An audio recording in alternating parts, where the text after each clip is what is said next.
चंद्रयान 2 से जितनी दूर लैंड हो रहा है भारत का चंद्रयान 3, उसी जगह के बिल्कुल पास में लैंड करेगा रूस का लूना 25। एक्सपर्ट्स क्यों बोलने लगे 2 बार फेल हो चुका है रूस, क्या अब होगा कामयाब? रूस ने इसरो के कंपटीशन में आखिर क्यों दौड़ाया है अपना घातक यान?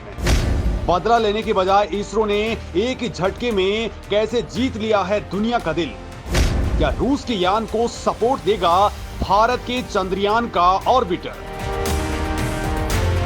दोस्तों, इस वक्त सबसे बड़ा खेल हो चुका है और वो हुआ है चांद के ऊपर। दोस्तों, एक तरफ कहा जा रहा है कंपटीशन है, दूसरी तरफ इसरो अंदर खाने क्या ऐसा कर रहा है जिससे नासा भी नाराज हो सकता है।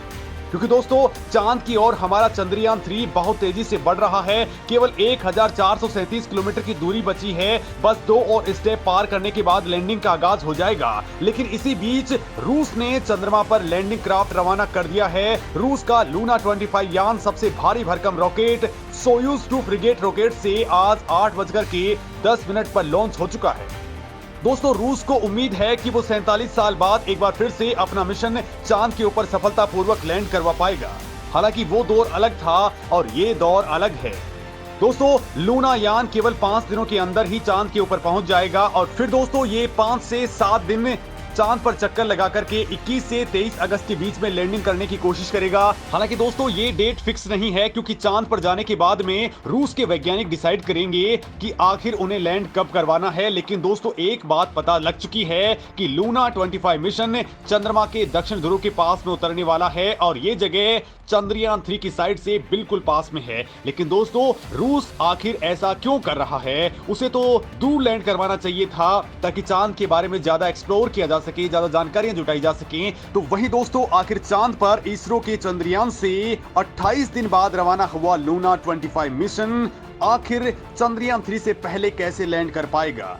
ये रूस वाला मिशन हमारे चंद्रयान 3 के मुकाबले कैसा है और क्यों रूस कह रहा है कि हमारी सफलता की उम्मीद केवल 50% ही है, जबकि इसरो के वैज्ञानिक कह रहे हैं कि वो 100% सक्सेस होने वाले हैं। और दोस्तों, इसरो के कंपटीशन में उतरे रूस को भी इसरो ने क्यों दिल जीतने वाली बात कही है, ये माजरा क्या है? और दोस्तों, क्या ये मिशन चंद्रयान 3 से पहले लैंड होकर के उसके सिग्नल्स को जाम कर देगा या फिर चंद्रयान 3 इस मिशन के लिए बहुत काम आने वाला है? और ना केवल चंद्रयान 3 बल्कि चंद्रयान 2 का ऑर्बिटर भी रूस के लिए बहुत ज्यादा काम का होने वाला है। और दोस्तों, अंदर खाने जो इनपुट्स मिल रहे हैं वो इसी और इशारा करते हैं, क्योंकि दोस्तों रूस के पास में इस वक्त चांद के ऊपर बड़ा एक्सपीरियंस नहीं बचा हुआ है।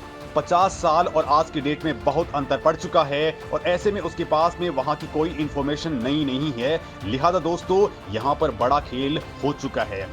क्या रूस ने चीन का सपोर्ट लिया है या फिर वो भारत के सपोर्ट से ही आगे बढ़ रहा है और भारत के साथ ही लैंड करवाने वाला है? मतलब क्या यहाँ पर वो भारत की पूरी जानकारी, डेटा, सब कुछ का इस्तेमाल करने वाला है? दोस्तों, मामला बड़ा हो चुका है और दोस्तों, रसिया ने करीब 47 साल बाद अपना यान मून पर भेज दिया है, जिसे लूना ग्लोब भी कहा जाता है। अब दोस्तों, कहा जा रहा है कि लूना 25 मिशन हमारे इसरो के मिशन से बहुत ही पावरफुल है और इसका रॉकेट भी करीब 46.3 मीटर लंबा है, जिसका वजन 333 टन है। और दोस्तों, ये सोयूज रॉकेट जो है वो 400 करोड़ रुपए का बना है, जबकि हमारा जो LVM 3 रॉकेट है वो करीब 390 करोड़ रुपए में पड़ा था।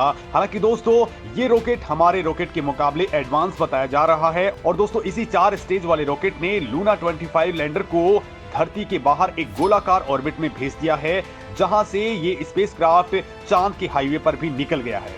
इस हाईवे पर वो 5 दिनों तक चलेगा और उसके बाद में वो 5 से 10 दिनों तक चांद के चारों तरफ चक्कर लगाएगा और 21 से 23 अगस्त के बीच में चांद की सतह पर उतरने की कोशिश करेगा।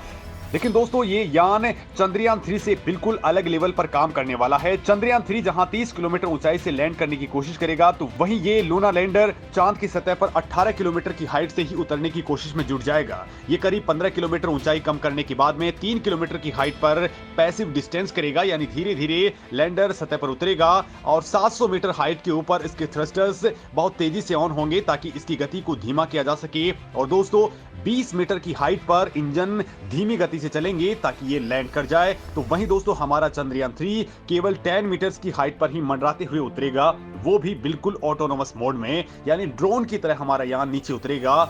यानी ये पूरा का पूरा एआई बेस्ड स्ट्रक्चर है।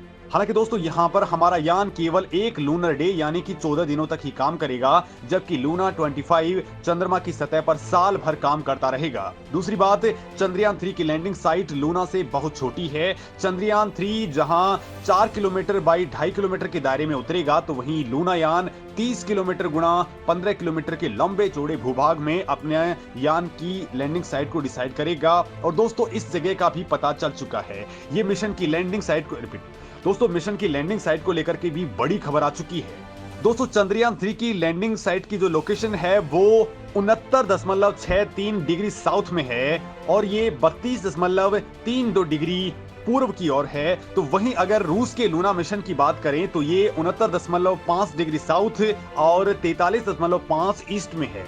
मतलब दोस्तों अगर दक्षिण ध्रुव से इनकी नजदीकी की बात करें तो हमारा चंद्रयान 3 उससे नजदीक है, यानी कि ये लोकेशन जो है वो क्रिटिकल ज्यादा है। हालांकि दोस्तों रूस चांद पर हमारा पड़ोसी ही होगा, दोनों के बीच केवल 118 किलोमीटर की दूरी बताई जा रही है। दोस्तों ये जानकारी इंजीनियर षणमुगा सुब्रमण्यम ने दी है, जिन्होंने साल 2019 में जब हमारा चंद्रयान 2 क्रैश हो गया था तो इन्होंने सबसे पहले उसे खोजने का दावा किया। लेकिन दोस्तों आखिर रूस इसरो वाली साइट के इतना नजदीक क्यों पहुंच रहा है? दोस्तों ये बड़ा सवाल है और जिसका जवाब जानने से पहले इस यान को समझने की दरकार है। तो दोस्तों चंद्रयान 3 की तरह ही लूना 25 भी एक रोबोटिक मिशन है जिसका वजन 1.8 टन का है। दोस्तों रूस इस लैंडिंग को लेकर के मुख्य मकसद ये लेकर के चल रहा है कि वो ये दिखाना चाहता है कि चांद पर वो सॉफ्ट लैंडिंग करवा सकता है और वो वहां पर एक्सपेरिमेंट कर सकता है। और इसके लिए यान पर 31 किलो के वैज्ञानिक उपकरण भी लगाए गए हैं जो सतह की 6 इंच तक खुदाई करके पत्थर और मिट्टी का सैंपल कलेक्ट करेंगे ताकि फ्रोजन वाटर यानी कि जमे हुए पानी की खोज की जा सके, ताकि भविष्य में जब इंसान चांद पर बेस बनाए तो उसके लिए वहां पानी की व्यवस्था हो सके। साथ ही दोस्तों वहां से अगर रॉकेट फिर से धरती के ऊपर आता है तो उसके लिए भी वहां पर इसके जरिए ईंधन कलेक्ट किया जा सकता है। दोस्तों इस यान के ऊपर रूस ने 9 खास साइंटिफिक इक्विपमेंट्स लगाए हैं जो चांद की सतह पर न्यूट्रॉन्स और गामा रेज का एनालिसिस करेंगे, चांद की सतह पर गर्मी की स्टडी करेंगे, चांद के वायुमंडल यानी कि एक्सोस्फीयर पर प्लाज्मा की डेंसिटी का स्टडी करेंगे, साथ ही धूल के कणों और खनिजों का भी पता लगाएंगे।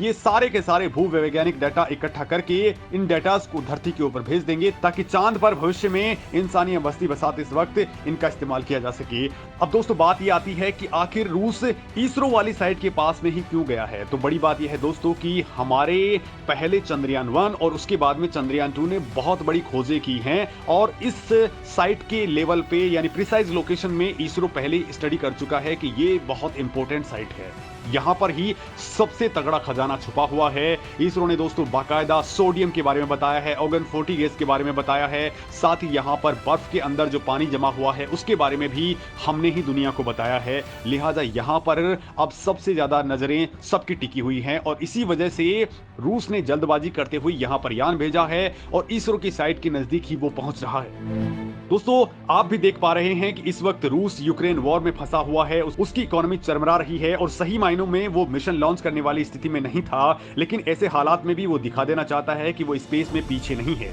ये मिशन दोस्तों 1990 में शुरू हो गया था और 2 साल से लगातार लटक रहा है।